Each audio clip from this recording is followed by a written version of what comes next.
Bonsoir à M. Jeff Pambi. Bonsoir, fiston. Vous allez très bien. Ça va, on tient le coup très bien. Je ne sais pas s'il y a quelqu'un dans ce pays qui va très bien. Mais ça va, on tient le coup. Merci beaucoup, M. Jeff Pambi. Il est aussi laïque, laïque protestant que vous connaissez bien, Jeff Pambi. Il a dirigé pendant longtemps ce structure laïque de l'église protestante au Congo. Jeff Pambi, jour au jour, on tient d'avoir une année depuis que vous avez tenu votre déclaration, communiqué, vous avez sorti, vous avez proposé le plan de contingence et vous avez saisi la présidence de la République pour solliciter qu'on puisse annuler les élections 2023 et vous avez estimé que ces élections ne vont rien aboutir car vous avez constaté qu'il y a eu beaucoup de couacs.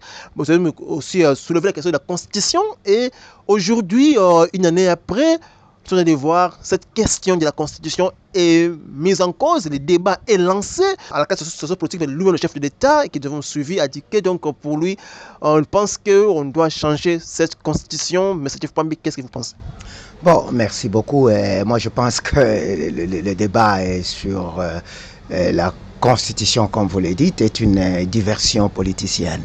Et je préfère pas perdre beaucoup de temps sur cette question. Je voudrais aller à l'essentiel. L'essentiel, c'est la vie des citoyens et des citoyennes de ce pays. C'est la vie de la nation, la survie de notre pays en tant que telle entité organisée et bien déterminée dans sa superficie et ses populations.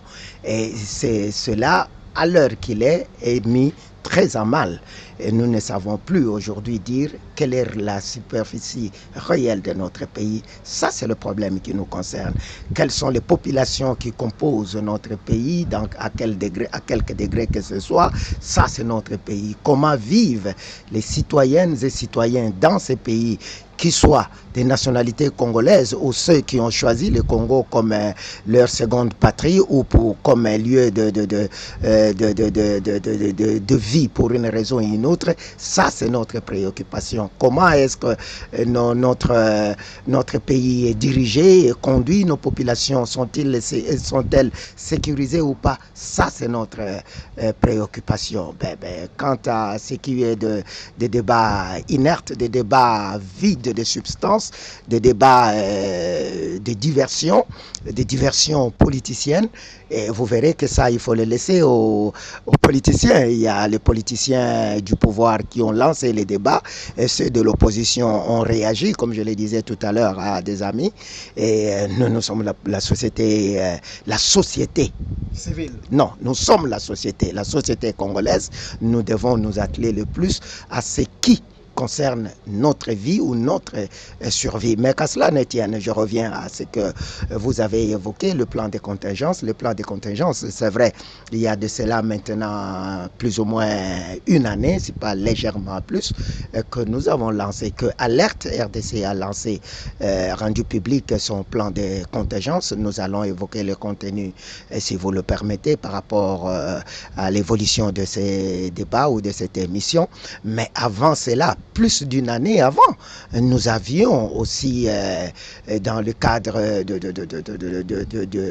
du Milapro, et en tant que haut responsable de laïcs protestants de la République démocratique du Congo, nous avions évoqué cette question des élections en ces temps-là, où nous avons lancé un appel, où nous avons interpellé les parties prenantes pour que ces débats, ou du moins ce processus, soit suspendu, car le Congo, avec ce processus, était en train d'amorcer un plongeon dans le vide, où on ne savait pas sur quoi on va tomber, et ça soulevait une tollée comme vous pouvez vous l'imaginer en ces temps-là, et à la fin, on a le malheur de dire que, et malheureusement, permettez la tautologie, et nous avions tort, raison, nous n'avions tort, donc nous n'avions pas tort d'évoquer la question en ces temps-là, et je n'aimerais pas dire que nous avions raison,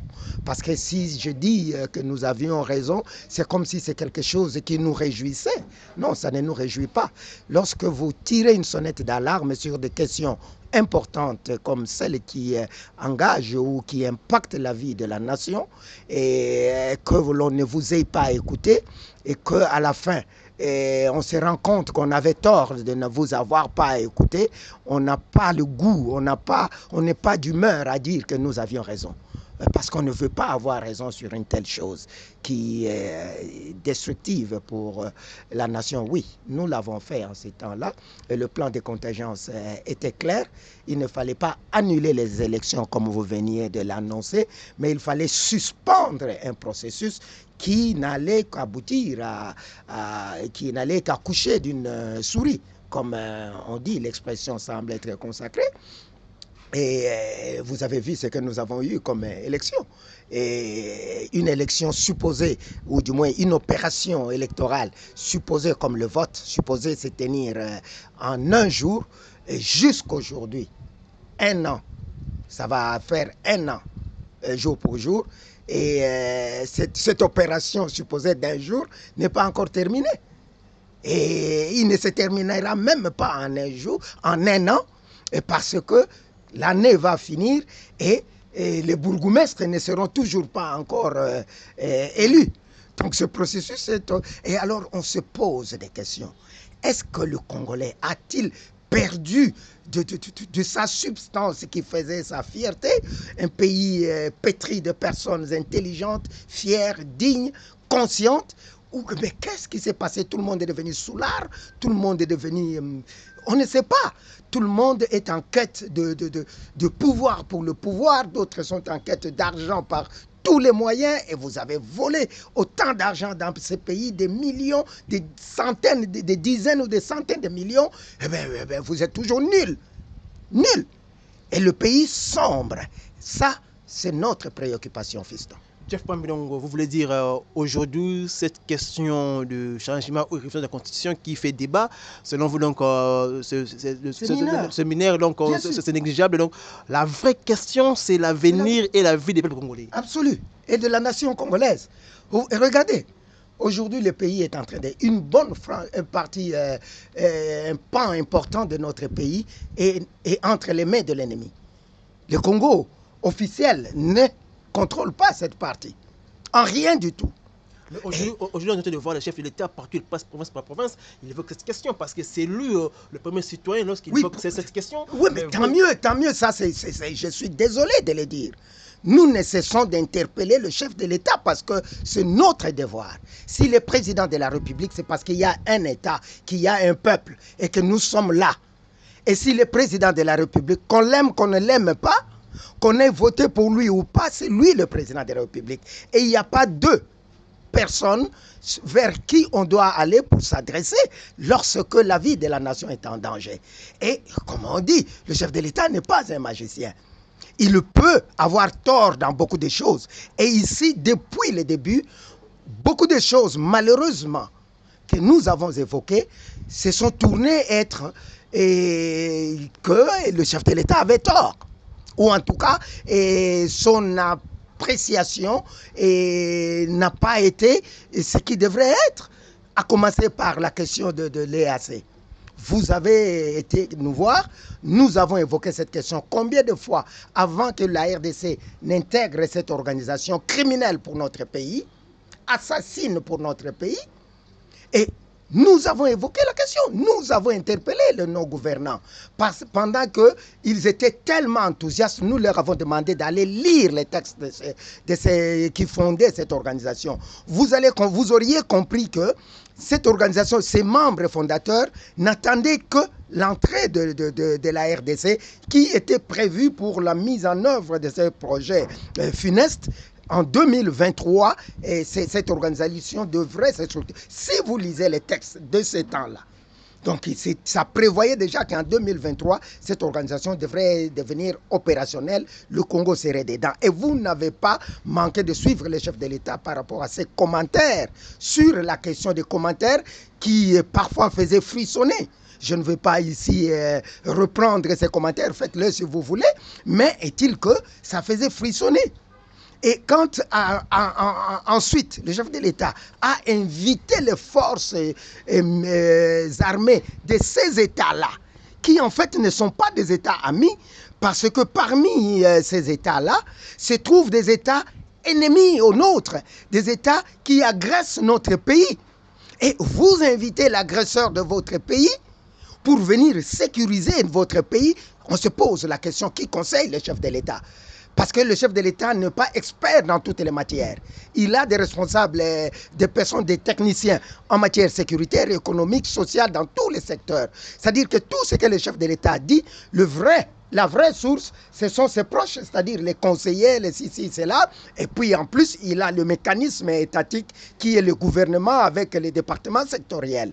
Mais qui donne des conseils au chef de l'État quand il s'engage sur ces voies-là? Mais ces voies-là, aujourd'hui, nous avons évoqué la question de l'accord de Luanda. Permettez que je voie la chose, que je prenne la chose de manière globale, pour vous dire que le Congo a un problème sérieux. Et ce problème, s'il y en a, ce n'est pas le problème de la Constitution. Vous êtes à Luanda. Nous avons évoqué, vous avez rendu public notre communiqué sur l'avant-dernière rencontre ministérielle de Luanda, où même la ministre des Affaires étrangères qui a participé à cette réunion ne savait même pas qu'il n'y avait pas d'accord, qu'il n'avait rien signé. Et elle vient ici, elle nous raconte qu'il y avait un accord avec le Rwanda. Et la première ministre tomba dans le panneau. Je ne sais pas si elle-même avait lu et les communiqués avec toute la considération que j'ai pour Madame la première ministre, que je salue au passage, ou alors son directeur de cabinet, de laisser la première ministre dans de la fausseté du genre, à dire que non, le Rwanda avait accepté dans l'accord que nous venons de... Il n'y a jamais eu d'accord. Et Alerte RDC n'a cessé de marteler sur cette chose. Ils ont signé des comptes rendus. Et un compte rendu n'est pas un accord. Et dans ces comptes rendus, vous vous rendrez compte, permettez la tautologie, qu'à aucun moment le Rwanda et la RDC n'ont trouvé de compromis dans l'essentiel même de la chose. Nous en avons démontré, nous avons donné les détails sur la question. Et aujourd'hui, je pense que vous avez suivi la déclaration du ministre des Affaires étrangères du Rwanda qui désengage son pays, pour ainsi dire, de ce processus de Luanda. Qui a été berné? Qui est stupide? Permettez-moi le mot. Parce qu'on ne peut pas comprendre qu'on ait des personnes aussi moins intelligentes. Excusez-moi les termes. Que ceux qui seront blessés par ces termes-là comprennent un peu ma désolation lorsque des gens qui sont supposés être responsables puissent mettre le pays dans cet état de difficulté. Et comment voulez-vous qu'on nous prenne au sérieux dans ce monde? Comment? Donc, Jeff Wambi, vous étant que la société civile, vous, pour les Congolais qui vous suivent, à ce moment, c'est parce qu'on sait que vous êtes le leader de l'opinion côté de la société civile. Donc, cela veut dire vous appelez ou vous conscientisez la population congolaise par rapport à l'appel du chef de l'État. Là, ce n'est que de fausseté. Mais le vrai problème, c'est les accords ou le rapport... Le vrai problème, c'est la situation du Congolais. C'est-à-dire l'insécurité qui règne à l'est de notre pays, ou je ne parlerai même pas de l'insécurité là-bas, c'est la situation de guerre. Parce que notre pays est en guerre de ce côté-là. Il y a des États qui agressent notre pays et par moments, c'est avec notre propre consentement parce que nous en avons invité d'autres dans notre pays et ils ont réussi à mettre en place des mécanismes pour continuer à ruiner notre pays, notre économie, notre social et tout ce que nos populations.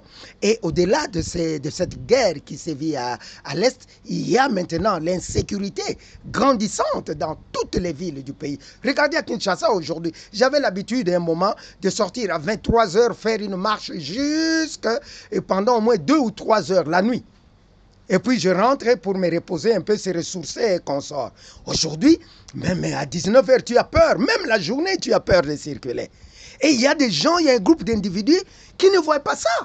Qui pensent que tout va bien et qu'il faudrait que l'on s'attarde sur comment on va garder le pouvoir pendant plus longtemps jusqu'à ce que X, Y reviendrait, comme c'est quand Jésus viendra, eux ils seront là et d'autres qui veulent occuper certaines fonctions et sans nous donner forcément la position exacte, qu'est-ce que eux feront de différents que ceux qui sont là.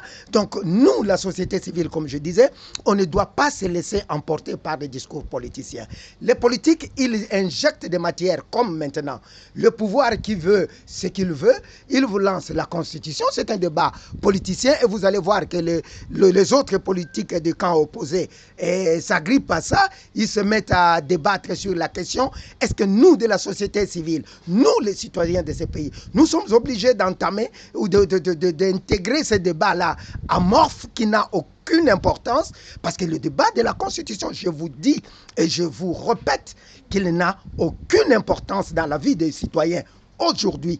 Il ne l'a pas été hier et il ne le sera pas demain. Si vous suivez... À ce moment ici, on se prépare pour une commission l'année prochaine. Tant mieux, mais c'est de la distraction.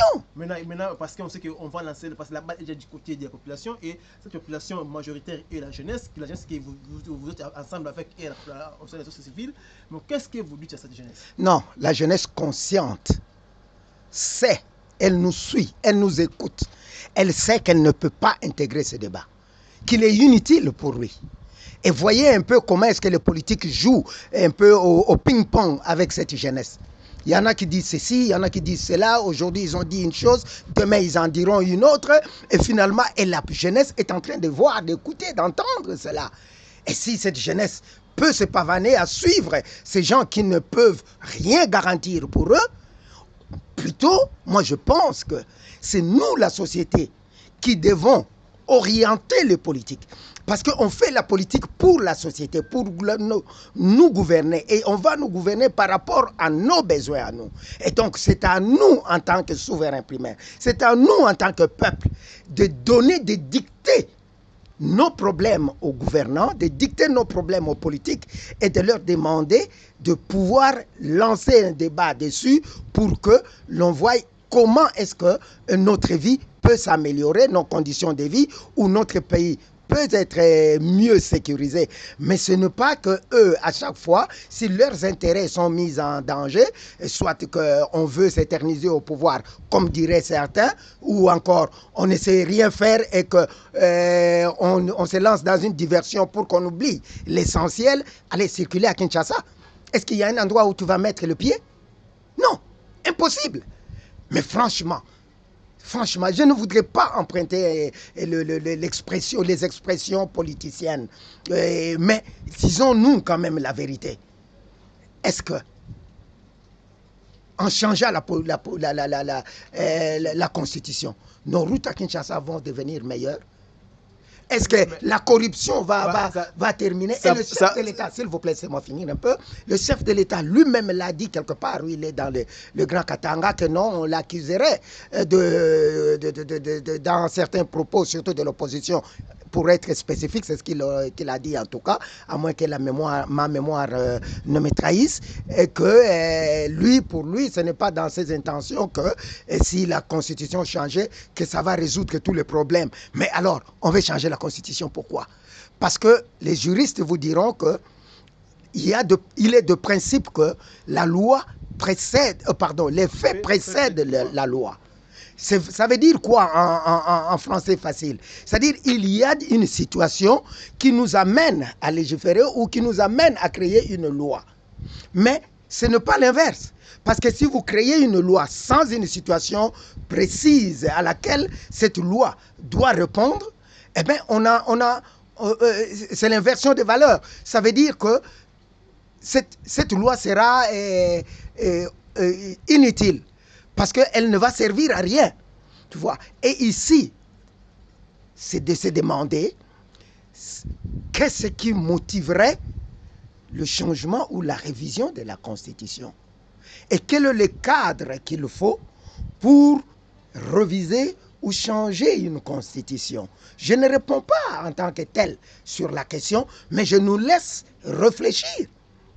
Le chef de l'État, et nous l'avons proposé dans le plan de contingence que nous allons réviser, que nous allons adapter à la réalité d'aujourd'hui. Voilà. Et nous avons... Alors maintenant, qu'est-ce que ça vous avait motivé pour que vous mettez cette pensée d'avoir votre plan de contingence, de toucher la Constitution? Non, ce n'était pas... comprenez une chose, c'est que il y a beaucoup de choses dans notre pays qui doivent être revues, n'est-ce pas? Et dans ce cadre plus globalisant que nous avons suggéré au chef de l'État de créer, c'est-à-dire c'est quel cadre? C'est-à-dire on suspend le processus électoral, on suspend ou on dissout toutes les assemblées délibérantes, on crée une situation de gouvernance du pays, une situation de fait. C'est-à-dire, on va dans une transition au terme d'un dialogue, au terme, appelez-le comme vous voulez, au terme d'une discussion. Et nous avons détaillé dans ce plan-là comment est-ce que cette discussion devrait se tenir. Et après cette discussion, on mettrait en place une sorte de gouvernance du pays dont nous avons aussi donné des détails. Bien sûr que c'est perfectible. C'est-à-dire que c'est avoir à réviser, avoir à donner des éléments pour l'enrichissement. Mais nous avions donné un plan complet. C'est-à-dire, on va aller au dialogue. Après le dialogue, il y aurait un gouvernement de transition qui serait dirigé comment? Nous avons détaillé dans ce plan de choses. Et pendant 3 ans, on passerait à des réformes. Ce n'est pas ce truc que vous voyez ici. Le ministère de la Justice va inviter, je ne sais pas moi combien, entre 3500 et 5000 personnes. C'est du théâtre, ça. Nous saluons l'initiative. Nous avons encouragé notre frère Constant, que je salue aussi au passage, mais ce n'est pas vraiment la réponse au problème. Vous voyez que ce qu'il a fait là, aussi noble que ça peut être, ça a créé une nouvelle fissure ou a agrandi la fossé au sein de l'appareil judiciaire. Maintenant, la crise est apparemment ouverte entre les magistrats et le ministre le corps magistral et le ministère de la Justice. Donc ça, c'est une parenthèse. Mais pendant cette période de 3 ans, comme nous l'avons défini, on s'attellerait à des réformes profondes. Et parmi ces réformes-là, nous avions parlé d'une commission qui réexaminerait la situation. Bon, ça me fait rire un peu quand je pense à ce que le président a dit, et je salue, et même si le cadre n'est pas le même, et examinerait notre constitution. Mais on n'avait pas parlé que d'une commission.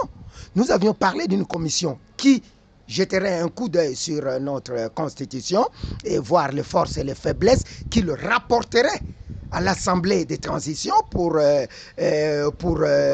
évaluer et traiter. Il y aurait une commission qui s'attellerait à la question de nos frontières.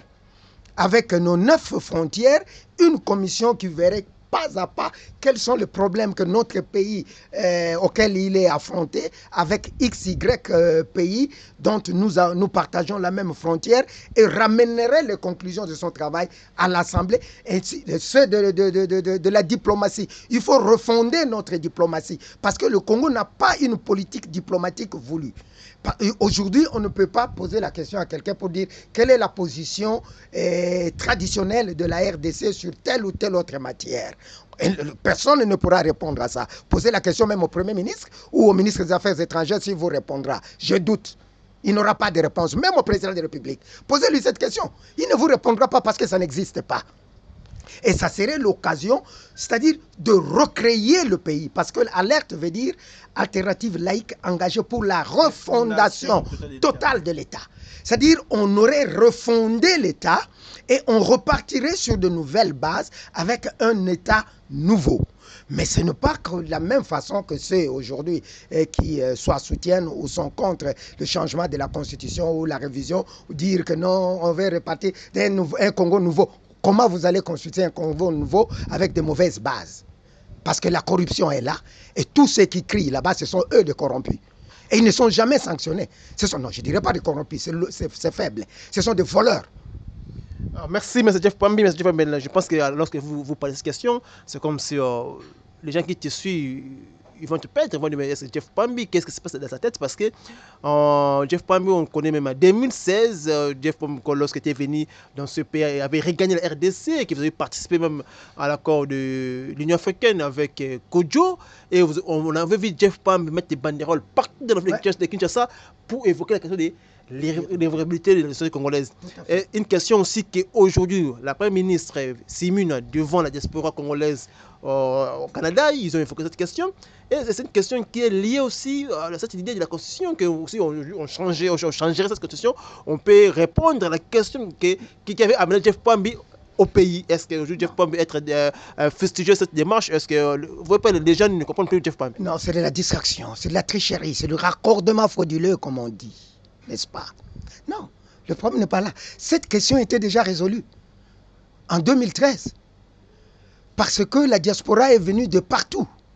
C'est là que la DCFC a été créée, où tous les Congolais venus de partout, de 5 continents, s'étaient mis ensemble. Ils ont créé la DCFC, la Diaspora Congolaise Fédérée pour la Cohésion Nationale, créée en ce moment-là comme Diaspora Congolaise Fédérée pour les concertations nationales, et dont l'objet social a évolué à la fin de la création des travaux de concertation nationale.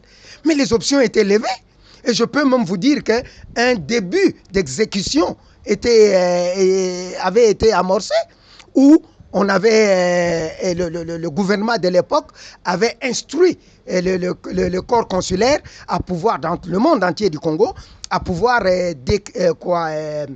octroyer des cartes consulaires aux Congolais qui habitaient dans leurs pays respectifs, et que lorsqu'ils arriveraient ici, toutes ces tracasseries qu'il y avait, il y avait vraiment toute une série de mesures qui avaient été prises à la suite de ce que nous avions avancé.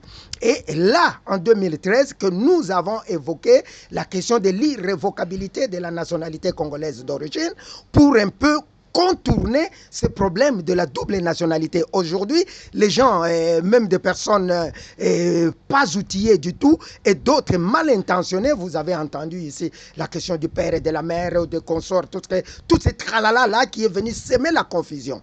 Or, lorsque nous avions amorcé la démarche, c'était pour assainir notre espace national, territorial national, pour essayer de savoir qui réellement est qui peut être appelé qui, et qui a quel droit. Parce qu'on ne peut pas comprendre aujourd'hui que si vous allez, et ce problème-là, vous nous avez interrogé en son temps, quand on avait nommé Badibanga, Premier ministre, et lui qui avait une nationalité autre que la nationalité, ou en plus de la nationalité congolaise. Et on était face à ce dilemme-là. On vient nous poser, je dis, vous voulez que je réponde quoi? Parce que ces gens n'écoutent pas. Et tout ce que nous demandons, ça les rattrape. Toujours.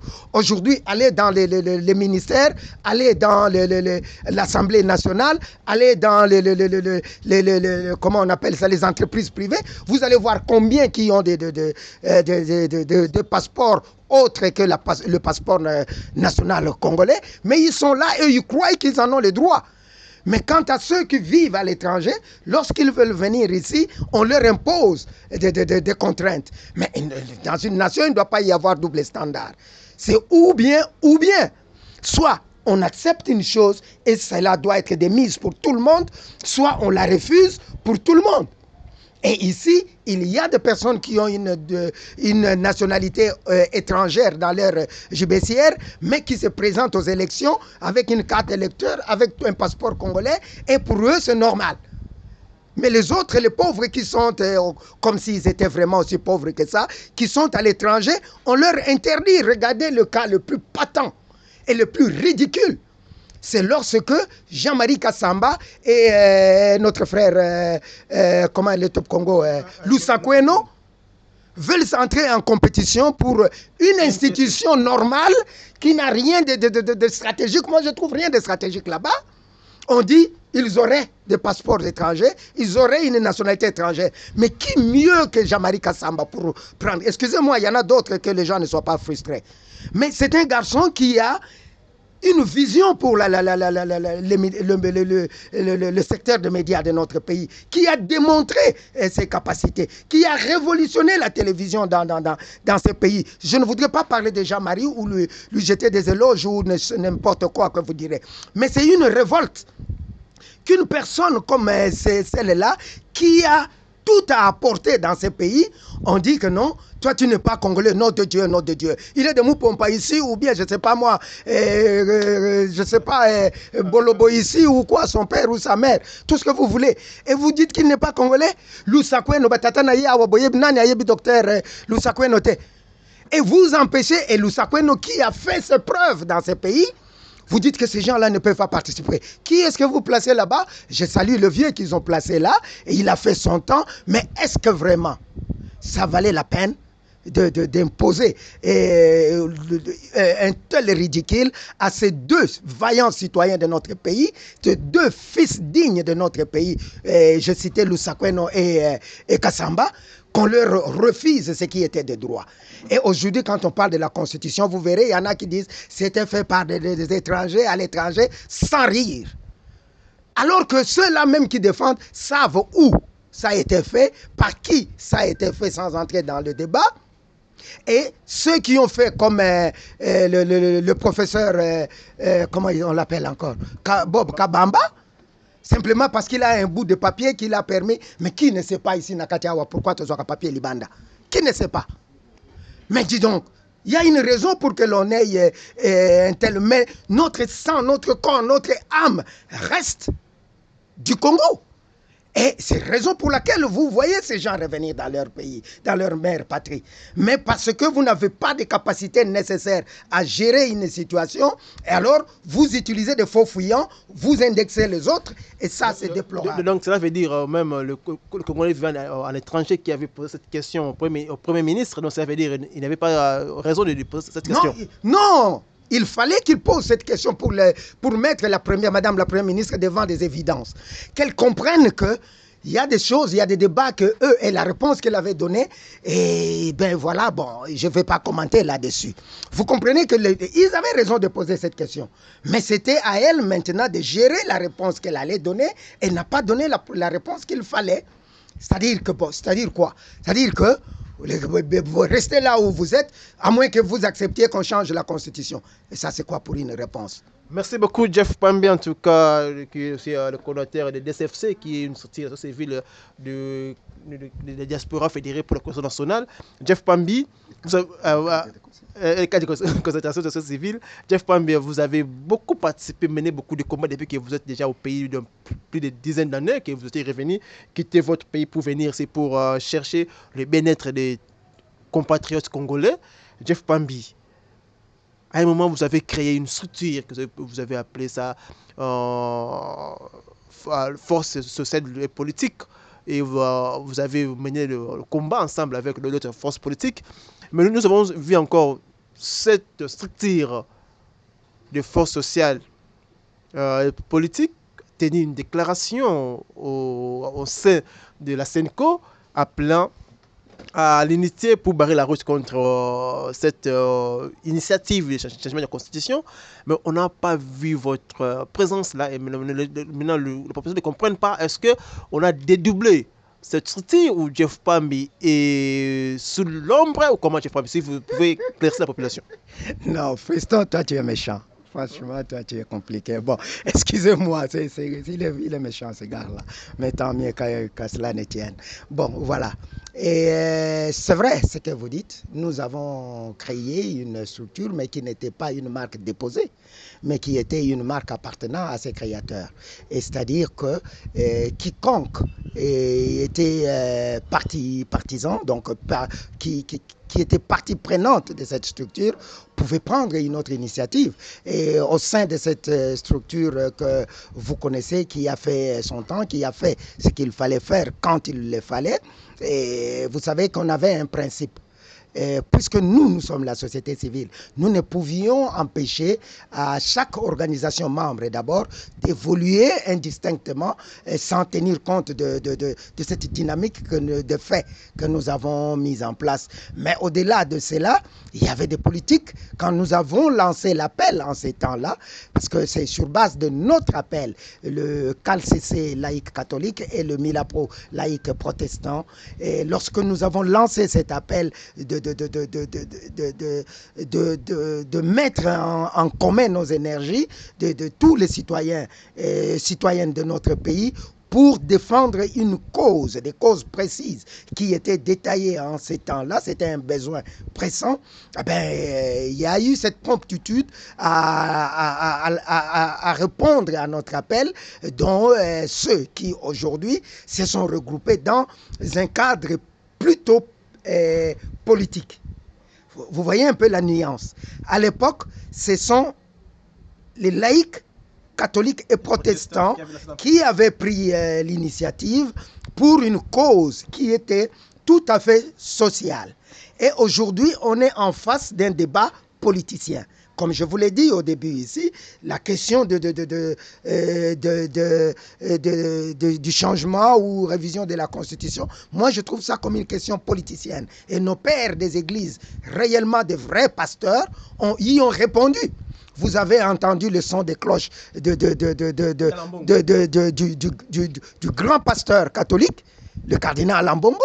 Vous avez entendu aussi le son des cloches de certains grands pasteurs protestants sur la question. Je ne vais pas y revenir à ce stade ici. Il est maintenant question, lorsque nous, au sein de la structure qui englobe les laïcs de toutes les confessions religieuses, indépendamment de la position de leurs confessions religieuses respectives, parce que nous sommes, Alerte n'est pas confessionnelle. Donc, nous allons nous réunir pour revoir notre position de manière globale avec comme soubassement le plan de contingence, parce que nous devons proposer aux uns et aux autres parties prenantes, c'est-à-dire ceux qui nous gouvernent aujourd'hui avec toute la considération que nous avons pour eux, et ceux qui entendent nous gouverner demain, et avec la considération que nous avons pour eux aussi, et la société civile dans l'ensemble, mais sans oublier les partenaires. Parce que nous avons aussi des partenaires extérieurs qui nous accompagnent. Quand je dis nous, je ne parle pas d'Alerte, mais qui accompagnent notre pays dans la recherche de la paix et du développement. Donc, quand nous aurons pris notre position, je peux vous garantir que la question, puisqu'elle est d'actualité, elle sera certainement mentionnée dans la déclaration finale. Nous pensons que ça ne sera pas le début de la commission que le chef de l'État va mettre en place. Oh, ça n'a rien à voir avec ça. Le chef de l'État a son agenda et nous avons le nôtre. Et vous avez bien suivi ce que j'ai dit. Moi, je pense que le chef de l'État doit faire ce qu'il doit faire. Mais pour nous, nous pensons que le problème est ailleurs. Et le résultat que nous aurons obtenu de cette journée de réflexion-là sera transmis d'ailleurs en priorité au chef de l'État.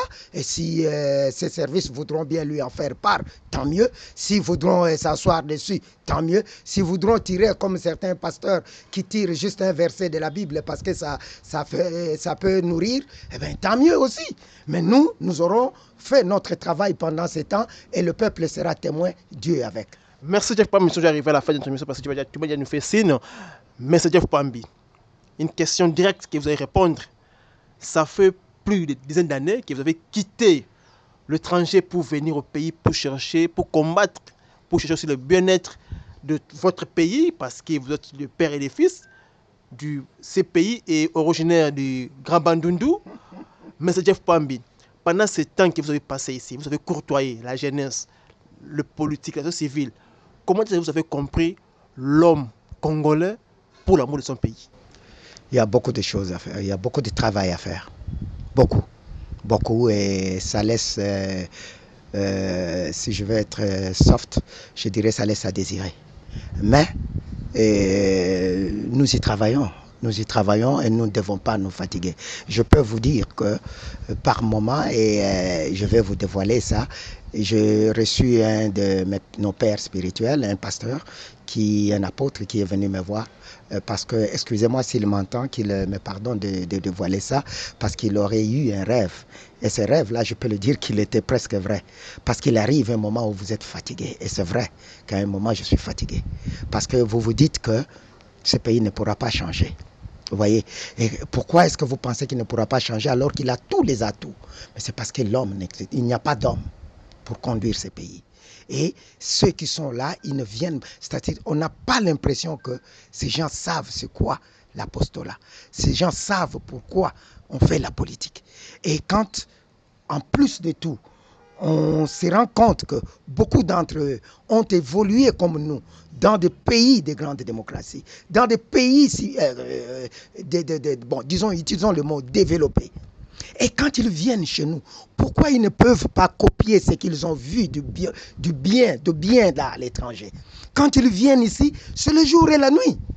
Ils sont dans la corruption, ils sont dans le détournement, ils sont dans le vol, ils sont dans la petite vie, dans la bassesse. Et ça nous fait mal et on se dit parfois, non, peut-être qu'on s'était trompé. Est-ce qu'il n'était pas temps de plier bagage et partir? Et je vais vous dire une chose, depuis des années, à chaque fois que je suis fatigué comme ça, vous verrez quelqu'un qui arrive le lendemain, parfois vous ne l'y attendez pas, d'autres que vous ne connaissez pas, qui commence à vous parler comme s'il était dans votre cerveau et il veut qu'il vous ramène un peu en arrière. Et vous verrez, vous changez d'avis et vous restez. C'est comme ça que nous sommes restés si longtemps. C'est parce que nous pensons que c'est Dieu qui nous parle à travers XY personne qui vient. Je parlais de l'apôtre qui est venu.